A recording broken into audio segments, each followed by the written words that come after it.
इसका मतलब तो यही हुआ कि प्रॉब्लम हमारी सरकार में है। सबसे बड़ा सवाल यहाँ आपके मन में उठेगा कि आखिर ये फॉरेन पॉलिसी फेलियर हुआ क्यों है एग्जैक्टली, ये चल क्या रहा है। मैं तो विदेश मंत्री जयशंकर को यही कहना चाहूंगा कि अगर आप हमारे देश की अच्छी फॉरेन पॉलिसी चाहते हैं तो एक काम कीजिए, इस्तीफा दे दीजिए। आपका एटीट्यूड, आपका बात करने का ढंग, आपका स्टाइल सूटेबल नहीं है अच्छी फॉरेन पॉलिसी के लिए देश की।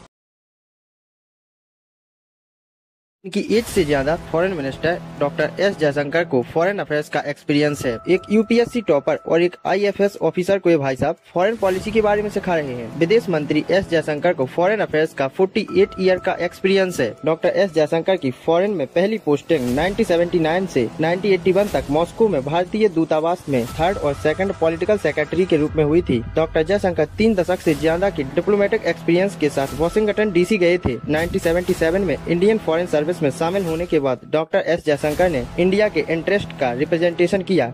इसके बाद 1981 से 1985 तक उन्होंने विदेश मंत्रालय में अपर सेक्रेटरी और पॉलिसी प्लानर के रूप में कार्य किया। 1985 से 1988 तक वॉशिंगटन डीसी में इंडिया एम्बेसी में पॉलिटिकल अफेयर्स को हैंडल करने वाले फर्स्ट सेक्रेटरी के रूप में 3 साल तक काम किया और इसके बाद श्रीलंका में Indian peace keeping force IPKF के फर्स्ट सेक्रेटरी और पॉलिटिकल कंसल्टेंट के रूप में 2 साल बिताए। 2007 में 2 साल के लिए सिंगापुर में हाई कमीशन के रूप में अपनी सर्विस दी। इसके बाद डॉक्टर एस जयशंकर 2009 से 2013 तक चीन में भारत के एम्बेसडर थे। Doctor S Jaishankar international relation में PhD और MPhil और पॉलिटिकल साइंस में MA ग्रेजुएटेड हैं। एक UPSC topper doctor S Jaishankar को ध्रुव राठी फॉरेन पॉलिसी सिखा रहे हैं।